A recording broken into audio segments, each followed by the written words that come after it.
Olha só, pessoal, Semana Agroambiental aqui no programa Fala Carlão. Gente do céu, aproveitei esse evento aqui, o Seminário Internacional de Segurança Alimentar, o Josué de Castro, que está espetacular, show de bola. A prova maior está aqui do meu lado, Marcos Janck. O Marcos Janck, eu acabei de falar para ele aqui que hoje eu acho que ele é o palestrante internacional mais requisitado do mundo, porque eu vejo ele falando em Nova York, ele fala em tudo quanto é canto do mundo. Ô Marcos, obrigado pela sua gentileza de falar conosco aqui, viu? Olha, é um super prazer estar com você, Carlão. Você está conosco desde o primeiro dia que a gente criou o nosso centro lá no INSPER.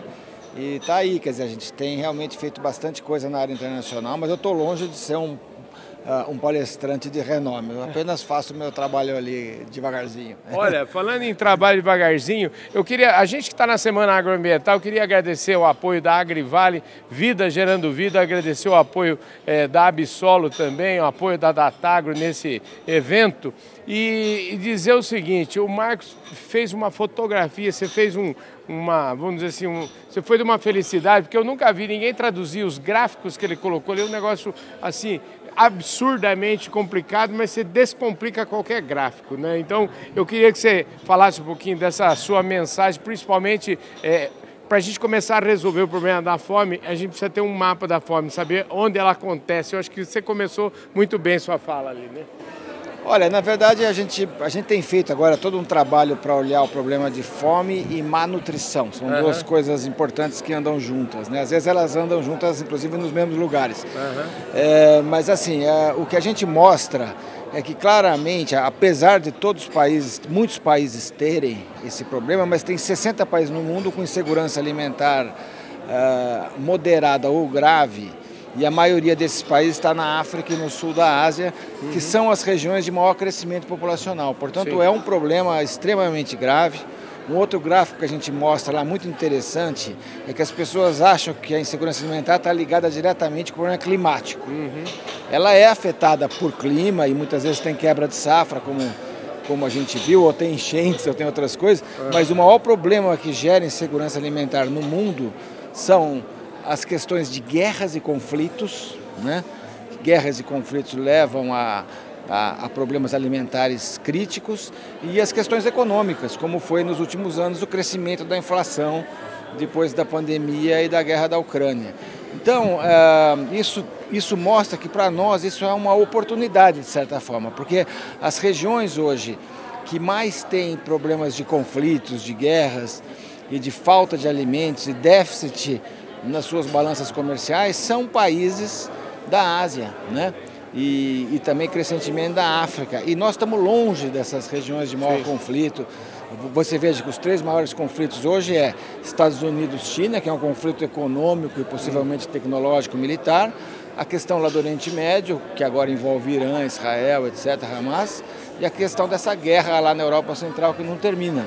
Nós estamos longe dessas questões, portanto devia ser uma oportunidade para a gente o fato de que o mundo geopolítico hoje se concentra principalmente na Ásia, e a gente tem que ter relações boas com a Ásia, como temos que ter com o Ocidente, e principalmente se a gente consegue se desenvolver, consegue produzir mais, a gente é uma solução até para esses problemas que estão acontecendo naquela região. Como é que é essa história? Precisamos produzir mais. E aí entra justamente a questão do meio ambiente, as regulações, Europa, rastreabilidade. Como é que a gente encara esses desafios e equaciona? O nome desse painel acho que foi muito em cima disso, né? Geopolítica, comércio e sustentabilidade, né? Eu falei mais sobre a ótica do comércio, teve outros palestrantes que falaram de meio ambiente, mas eu acho que a agenda ambiental é exatamente o que você disse. De um lado, há restrições crescentes, por exemplo, ao plantio e principalmente ao desmatamento, né? A conversão de florestas em agricultura, né? E do outro lado tem uma discussão global sobre carbono, né? Que está acontecendo. Infelizmente, essa discussão sobre carbono ainda está muito longe do produtor, né? É uma das coisas que você está acompanhando sempre, quer dizer, um monte de gente prometendo coisas, mas lá no final das contas, no bolso do produtor, esse negócio não chega ainda, né? E deveria chegar de uma forma positiva, porque o nosso produtor é mais produtivo e é mais sustentável do que a maioria dos outros países, né? Até porque, ao ser produtivo, ao fazer 2, 3 safras por ano, a gente está poupando floresta. Pois é, na verdade, isso é o que a gente chama de... O Brasil é uma potência agroflorestal, agroambiental, e é o nome da nossa semana. Como é que a gente não perde essa oportunidade? Olha, não, eu acho que essa existência de um Brasil agroambiental, que é gigante em meio ambiente pelas reservas florestais que tem, é gigante em agricultura, né? É gigante em energia renovável, né? Que faz parte da questão ambiental global. Lembre-se que o maior problema ambiental do mundo na mudança do clima é a energia fóssil. Sim. E a gente aqui tem uma matriz diversificada. Então, eu acho que a gente deveria se posicionar como sendo um país proativo que lidere esse debate. Sim. Infelizmente, não é o que nós temos visto. Né? O que tem acontecido, isso foi falado bastante pelo Daniel aqui, que veio depois de mim, é que as regras são feitas em países ricos. Então, por exemplo, não há métricas adequadas sobre a nossa produção agroambiental aqui no Brasil.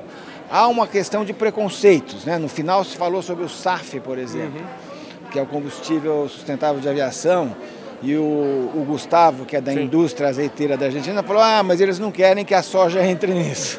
Tem que fazer de camelina, caminata, outros produtos, porque a soja não é considerada a solução, né? Quando a gente fala de etanol, eu me lembro do meu tempo da Única, a gente sofria o tempo todo críticas que o etanol estava derrubando a floresta amazônica. Sim. Ou que o etanol gerava um conflito de alimentos versus energia, que a gente sabe que não é alimentos versus, é alimentos mais energia. Sim. Então, infelizmente, a gente está talvez ganhando a briga pela chamada agricultura agroambiental, né, a questão agroambiental, mas a gente não está ganhando a briga da comunicação. Então, a gente, por exemplo, mesmo aqui, você vê que é um evento extraordinário, mas é um evento que tem basicamente brasileiros, né? Tem poucos estrangeiros. Então, o que a gente teria que fazer era internacionalizar esse evento, né? Eu acho que foi uma iniciativa extraordinária lá do secretário Aldo Rebelo, de juntar as pessoas para falarem de segurança alimentar numa época que só se fala de outras coisas, né? Mas a gente tem que internacionalizar o que nós estamos vendo aqui hoje. Maravilha. E falando em internacionalizar, eu quero lembrar que o programa Fala Carlão vai participar da COP no Azerbaijão, vai participar depois da COP 30 aqui no Brasil e já estamos em COPs, já fazem alguns anos. Obrigado pela sua gentileza de participar conosco aqui. É um prazer, Carlão. Falou conosco aqui, deu a honra da presença aqui na nossa Semana Agroambiental, o Marco Janck, que é um craque do tema, e esse foi mais um vídeo aqui da nossa semana. Obrigado, Agrivale, um forte abraço para todos vocês e a gente se vê no nosso próximo programa.